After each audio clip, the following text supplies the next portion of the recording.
David sat quietly on the edge of his worn-out sofa as the clock neared midnight, the soft hum of a space heater and the occasional rustle of wind outside being the only things keeping him company in the stillness of New Year's Eve. And though the apartment was small and cluttered with signs of parenthood, art projects taped crookedly to the wall, a forgotten sock under the coffee table,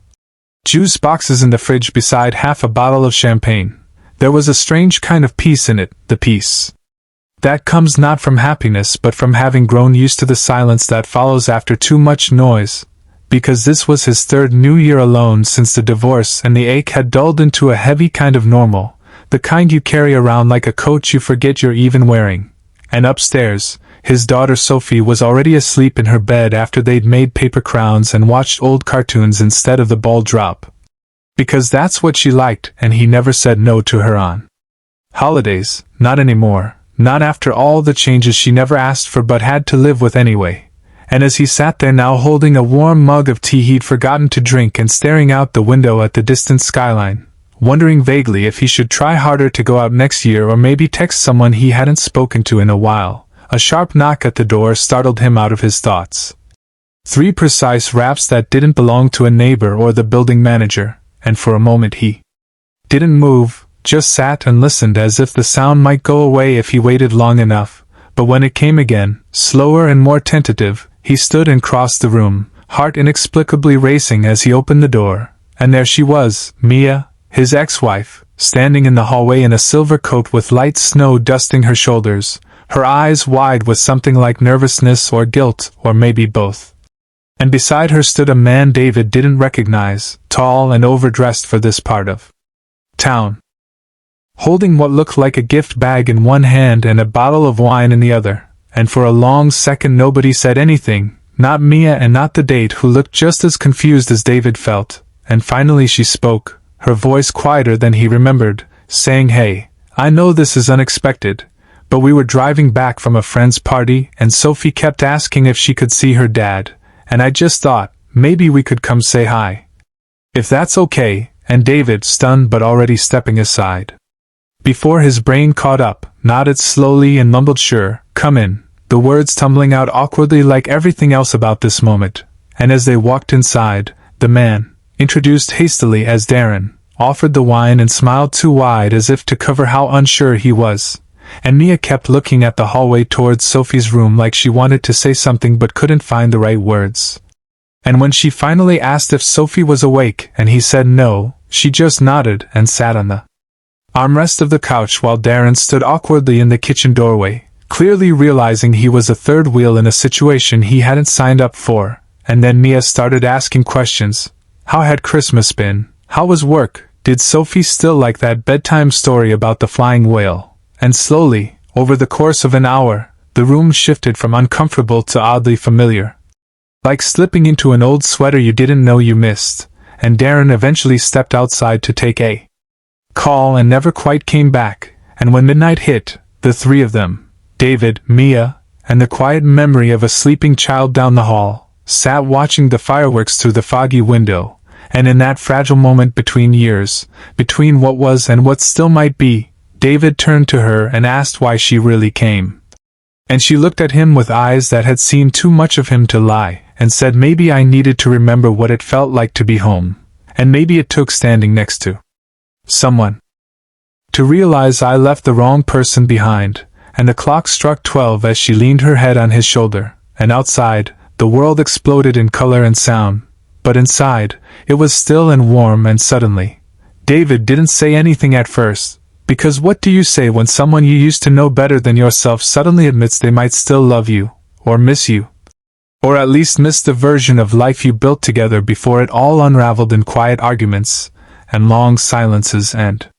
mismatched expectations. And he just sat there with her head resting on his shoulder, her breath slow and steady, his own mind spiraling through memories both beautiful and bitter, remembering the way she used to hum while folding laundry, the way they laughed uncontrollably the night Sophie was born because the hospital bed squeaked every time she moved, the way the house used to smell like cinnamon in December and sunscreen in July.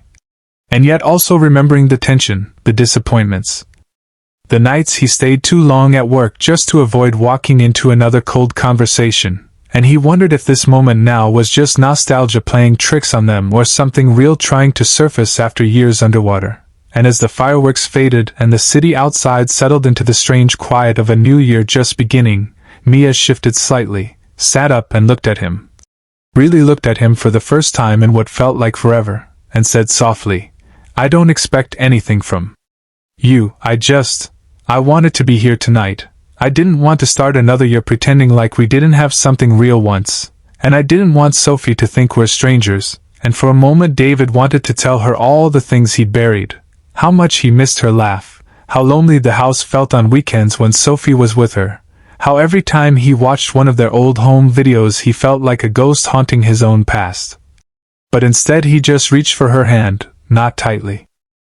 Sophie eventually drifted back to sleep in David's arms, her head nestled against his chest, her small hand gripping his sweatshirt like an anchor, and for a long time neither he nor Mia said anything, both of them just watching her breathe, the rhythm of it somehow calming, steady, grounding them in a shared moment that felt bigger than words. And when David finally stood to carry Sophie back to her room, Mia followed silently. Her footsteps soft on the hardwood floor, and they tucked her in. Together like they used to, like muscle memory hadn't forgotten how to move in tandem, adjusting the blankets, turning on the nightlight shaped like a crescent moon, brushing her hair back. And when they left the room and closed the door gently behind them, they stood in the hallway in a silence that was no longer awkward, just full of history, full of unspoken questions,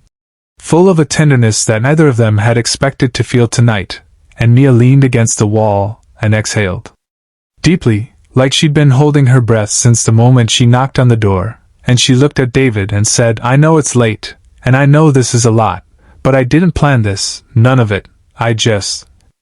I think I needed to see if what I lost was really gone, and I'm not saying we can go back, or that we should, but I don't think I ever stopped caring, and I don't know what to do with that." And David, standing a few feet away in that narrow hallway they'd once painted together during their first summer in the apartment, remembered the color they'd chosen, sunrise beige, because it sounded hopeful. And he wondered if hope was something you could repaint over mistakes, layer by layer, if enough time and love had passed. And he told her, with more honesty than he'd managed in years, that he hadn't stopped caring either, not really, not even when it hurt, and not even when she left. And Mia looked at him like she wasn't sure whether to cry or kiss him or run, and then, almost on instinct, they both moved at the same time, and suddenly they were holding each other, not passionately, not desperately, but tightly. Like two people holding the version of themselves that had been lost between calendars and court papers and the distance of two separate apartments. And neither of them spoke as they stood there, holding on to something old that maybe didn't have to stay broken. And when they finally pulled apart, she looked at him and whispered, "Darren's not who I thought he was, and I don't think I'm who I thought I was either, and I don't know what this is, but I don't want to walk away from it tonight." And David, still stunned that this version of the night even existed, just nodded and asked if she wanted to stay for breakfast in the morning, if she wanted to make pancakes with Sophie like they used to. And she smiled, truly smiled, and said, "I'd like that." And then she hesitated, glancing toward the couch, and asked if she should call a car or just crash here. And when David offered her the bed and said he'd take the couch, she shook her head and said quietly but with a new certainty in her voice, "We've already lost enough time, and if it's okay with you, I'd rather not sleep alone tonight, not because everything's fixed, but because maybe it doesn't have to be perfect to start again." And David stood there stunned, heart pounding with something halfway between fear and hope, and finally, he just took her hand again, and they walked back into the bedroom like